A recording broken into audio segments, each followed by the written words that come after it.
Picture a ledger bound in cracked leather, its pages browned at the corners and furred at the edges where humidity and time have done their work.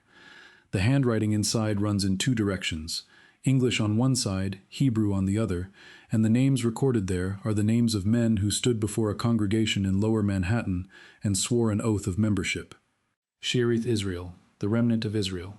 Founded in 1654 by 23 refugees who arrived in New Amsterdam on a French privateer called the Sainte Catherine, penniless, carrying almost nothing except the memory of what they had survived and the knowledge of who they were.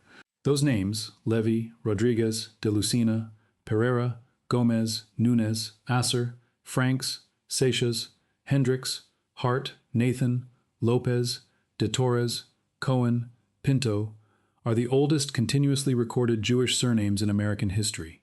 They appear in congregation rolls that predate the Declaration of Independence by more than a century. They appear in property records, in merchant ledgers, in the wills of men who built the first permanent synagogue on American soil, and they appear, quietly and often unexpectedly, in the family trees of Americans who have no idea they are looking at the oldest Jewish bloodline on the continent. If you're enjoying this story so far, don't forget to hit the like button and subscribe. Drop a comment telling me where in the world you're watching from. I love hearing from you. The story of these 16 surnames is not simply a story of Jewish immigration. Every American schoolchild is taught the Ellis Island version, the crowded boats arriving between 1880 and 1920, the names anglicized at the registry desk, the grandparents who came from the shtetls of Poland and Russia and Romania. That wave was real, and its descendants number in the tens of millions. But it was not the first.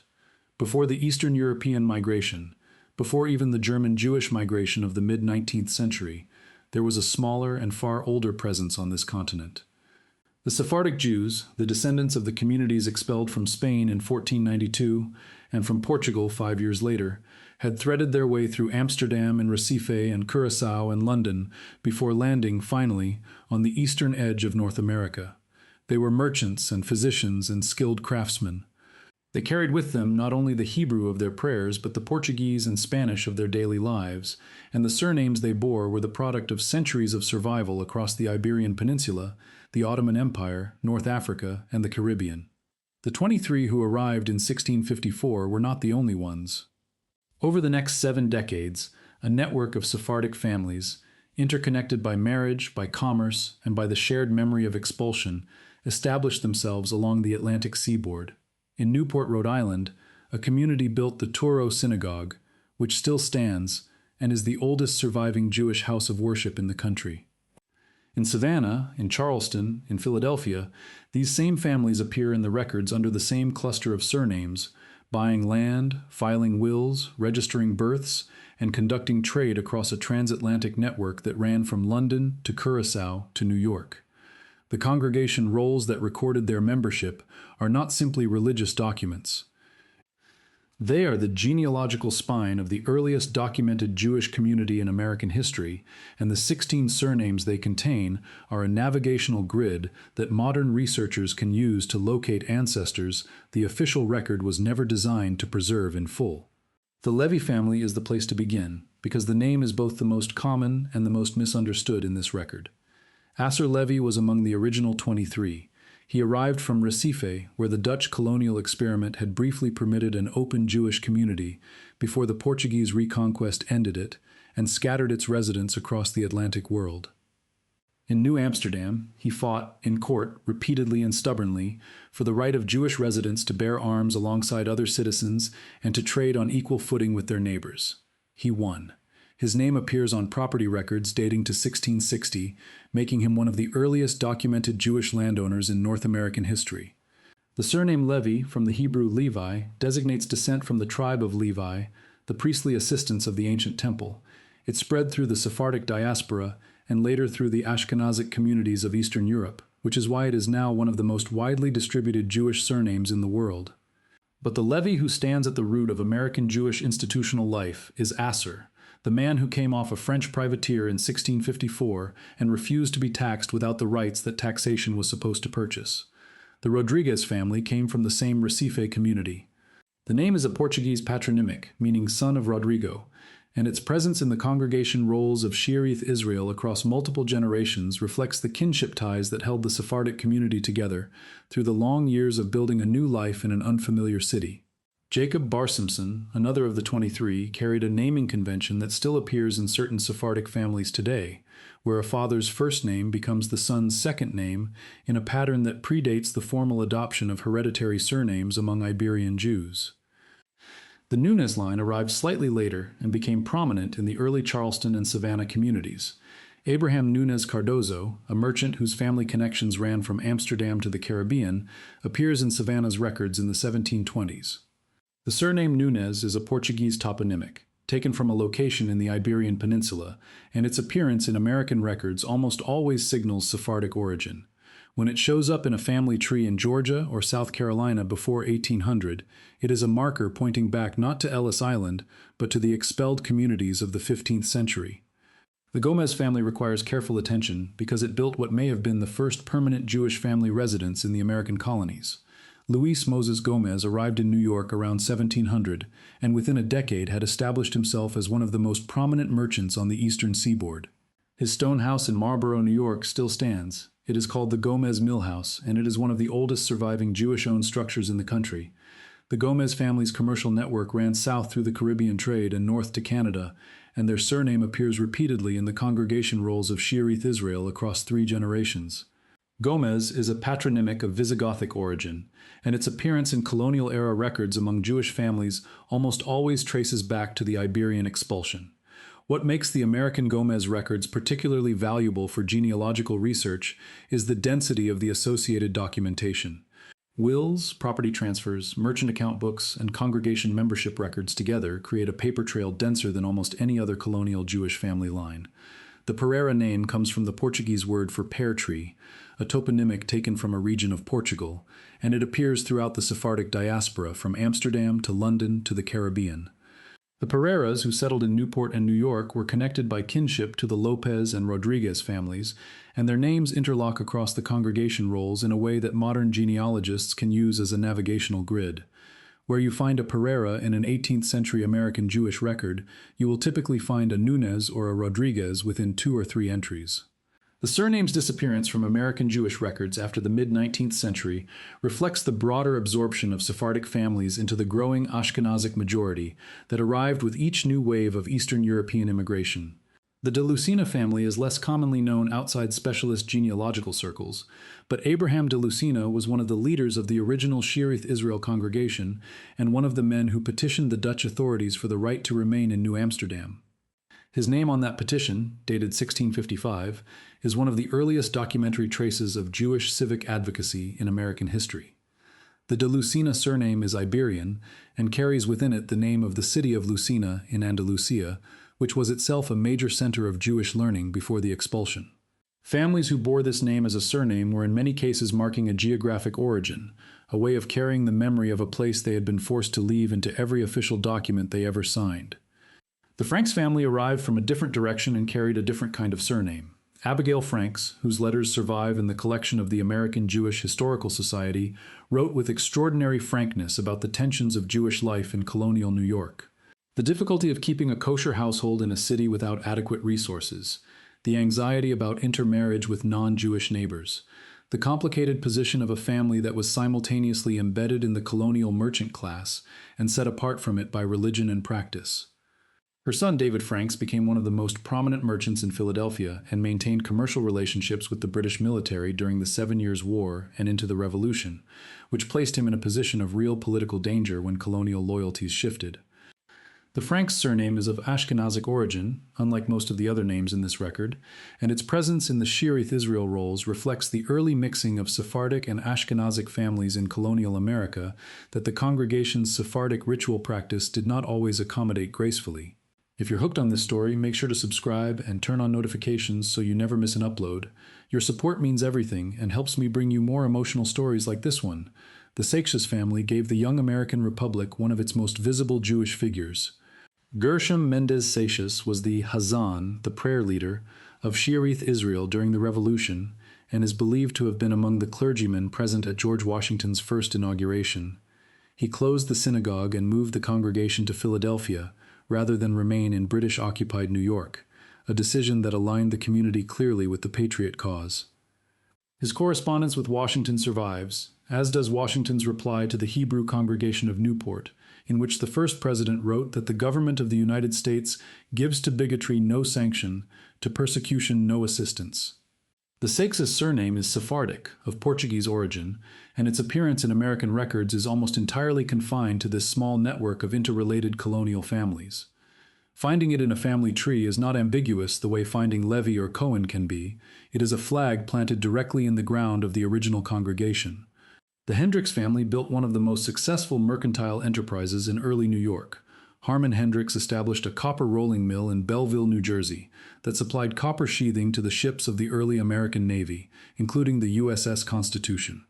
The Hendricks surname, a Dutch patronymic meaning son of Hendrik, came to the family through the Amsterdam Sephardic community, where Portuguese Jewish families frequently adopted Dutch naming conventions while retaining their Iberian surnames alongside them. The copper mill operated under Hendricks family management for more than a century, and the family's philanthropic legacy continued through the 19th century and into the 20th.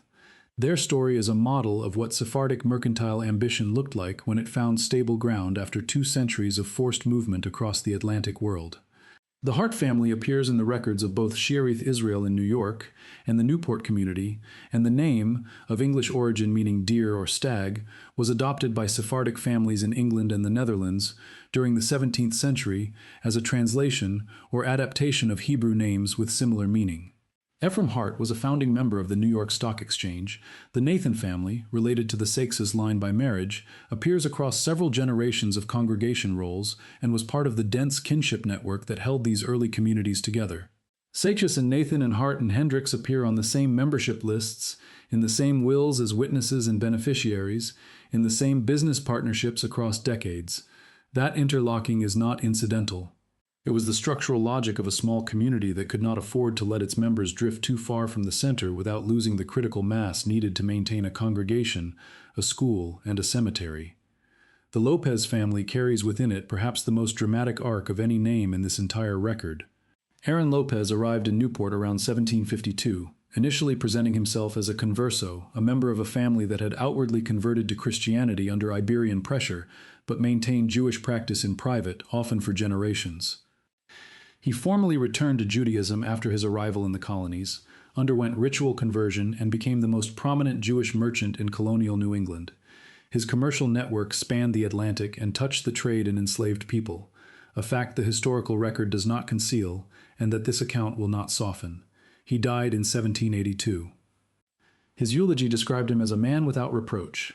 The Lopez surname is Iberian, a patronymic meaning son of Lope, and it appears throughout the Sephardic diaspora from Amsterdam to Curaçao to Newport and beyond.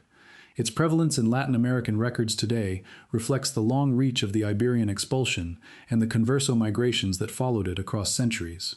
The de Torres family is among the least commonly traced in modern genealogical research, partly because the surname was also used by non-Jewish Spanish and Portuguese families, which makes the record harder to navigate without additional contextual evidence.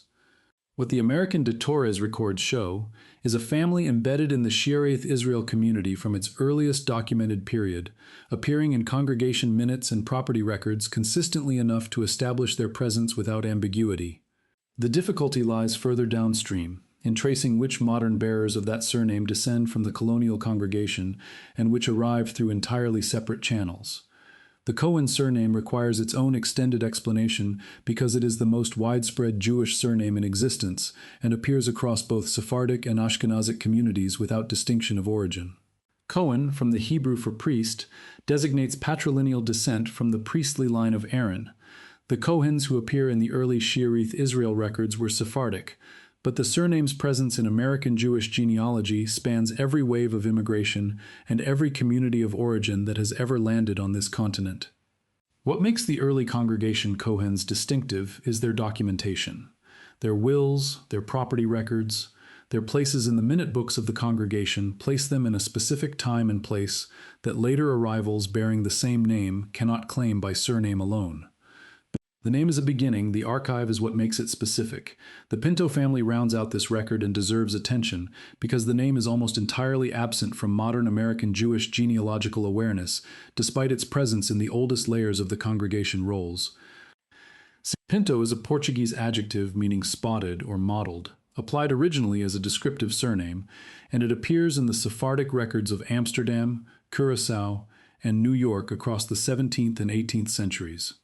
The Pintos of Shearith Israel were part of the same kinship network as the Pereiras and the Rodriguez families, and their gradual disappearance from American records in the 19th century reflects a pattern that runs across almost all of these 16 surnames.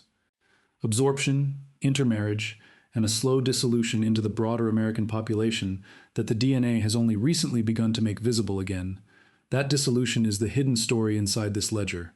The Sephardic community of colonial America was never large. Estimates place the total Jewish population of the 13 colonies at the time of the Revolution at somewhere between 1,500 and 2,500 individuals. The families at the center of that community were connected to each other by blood and marriage in a network so dense that the congregation rolls read less like a membership list and more like an extended family register. When that community began to intermarry with the German Jewish families arriving in the 1830s and 40s, and then with the Eastern European families arriving after 1880, the Sephardic surnames began to thin and to recede. Some disappeared entirely from Jewish identification. Others were carried forward by families who had intermarried with non-Jewish Americans and who, over the generations, lost the thread of their origins entirely. A Gomez or a Pereira or a Lopez appearing in an American family tree from Virginia or Pennsylvania or New York in the early 19th century may descend from a colonial merchant family. It may descend from a Spanish or Portuguese immigrant with no Jewish connection, or it may carry a surname whose Sephardic origin was deliberately set aside during a period when that origin brought social complexity. The record does not always say which. That is where the DNA enters. Y chromosome studies examining men carrying Sephardic surnames from colonial-era American families have returned haplogroup profiles consistent with Middle Eastern origin, specifically the J1 and J2 haplogroup clusters that appear at elevated frequency in populations with ancient Levantine ancestry. These are not conclusive identifiers of Jewish descent. They are markers consistent with it, present at frequencies that the surname distribution alone would predict only if the family lines maintain some degree of endogamy through the colonial period. The data is fragmentary. The sample sizes are small. The conclusions must be held lightly, but the pattern the DNA suggests and the pattern the congregation rolls document are pointing in the same direction. What that means for a living person who finds one of these 16 surnames in their family tree is something the records can only partially answer. Finding the name is the beginning of the question, not its resolution. The resolution requires the paper trail, the wills, the congregation records, the property documents, the census entries that place a specific family in a specific community at a specific time. Congregation rolls of Shearith Israel are held at the American Jewish Historical Society in New York and have been partially digitized. The Truro Synagogue records are similarly preserved. The Newport Mercury, one of colonial America's earliest newspapers, contains advertisements and death notices that name these families across the 18th century. The probate records of New York, Rhode Island, Pennsylvania, South Carolina, and Georgia hold wills that name wives, children, and the Hebrew names that a family used in religious life alongside their civil surnames. Those Hebrew names are the detail that matters most and that disappears fastest. A man recorded in a colonial New York will as Moses Gomez, distributing property to children named Sarah, Rachel, and Abraham, is placing himself within the Jewish community by naming convention alone. The same surname appearing in a South Carolina census in 1850 with children named William and James and Margaret is telling a different story, not necessarily a story of conversion or abandonment, but of adaptation, of a family moving through a society that rewarded the appearance of belonging and asked no questions if you chose not to offer more than it required. The distance between those two entries, between Moses Gomez in 1740 and the Gomez family in 1850, whose children carry no Hebrew names, is where the silence lives. It is in that silence that most of the descendants of these 16 families now find themselves. Holding a surname that may mean everything about where they came from, or may mean nothing at all, with no record in between that closes the gap. There is one more layer to this story that the congregation rolls themselves cannot show, and it belongs to the women. The Sephardic community practiced a form of social continuity that ran through both bloodlines, but in daily life it was the women who maintained the kitchen, the Sabbath table, the language spoken at home. The Portuguese spoken inside these households survived long after English became the language of commerce and law. Recipes were passed down alongside prayers. The naming of daughters after grandmothers created chains of identity that stretched across the Atlantic world. And when a Seixas daughter married into a Hart family, or a Gomez son took a Nathan wife, the result was not a dilution of the community, but a tightening of it, a drawing together of families who shared not only a faith, but a specific memory of exile and survival. That memory is what the Y chromosome studies cannot recover. They can show the haplogroup, they cannot show what a woman in Newport in 1780 remembered about a great-grandmother who had once lived in Amsterdam. They cannot show what she passed on to her children in the hours before the Sabbath began, or what she withheld because the world outside her door had already decided it did not need to know. Consider what it meant, in practical terms, to maintain a Jewish household in colonial New York, or Newport, or Charleston in the early 1700s. There was no established supply chain for kosher provisions in a city whose population was overwhelmingly Protestant. Every Sabbath observation required advanced planning. Every religious calendar event required coordination with a community small enough that everyone inside it knew everyone else. The congregation was not a Sunday institution, it was the framework that made daily life possible, the network through which a family found a business partner, arranged a marriage, settled a dispute, and buried its dead. When Abigail Franks wrote her letters describing the difficulty of that life with such unguarded honesty, she was not recording private feelings. She was documenting the structural conditions of a community holding itself together by will and proximity in a city that had not yet decided what to make of it. That holding together had a cost. The endogamy that preserved the community also limited it. By the time the revolution arrived, the 16 families at the center of Shearith Israel had been intermarrying for 3 and 4 generations. The kinship network was dense enough that a genealogist working through the wills and the congregation records begins to encounter the same names in every document, as grantor and grantee, as witness and beneficiary, as bride's father and groom's grandfather. The community was coherent, and it was small, and those two facts were inseparable from each other. The generation that came of age after the revolution faced a different city. New York was expanding, the merchant class was diversifying. The social pressure that had once made Jewish identity a practical barrier to full participation in colonial commerce began to ease. Not disappear, but ease, and with that easing came a loosening of the old endogamy. Daughters of Sephardic families began to marry men whose surnames were not in the congregation rolls. Sons carried the Gomez or the Hendricks name into households where no Hebrew was spoken at the Sabbath table. Within 2 or 3 generations, the grandchildren of the original congregation were living lives that the ledger in cracked leather could not have predicted, carrying surnames whose origin they may have known only vaguely, if at all. That is the genealogical moment that matters most for anyone searching these lines today. It is not the arrival in 1654, dramatic as that was. It is the quieter departure, the generation sometime between 1790 and 1840, when a family carrying one of these 16 names stepped away from the congregation rolls and into the broader American record, and the thread connecting them to the St. Catherine became harder to follow with each passing decade. For anyone holding one of these 16 surnames and wondering whether the congregation rolls at the American Jewish Historical Society contain a name that belongs to their family, the search begins not with the DNA result, but with the oldest document you can find, a will naming a Hebrew name alongside a civil one. A property record placing a Pereira or a Nunez in a city where the Sephardic community was known to have settled, a death notice in the Newport Mercury with the word congregation in it, a marriage record where 2 of these surnames appear together, because in this community they almost always did.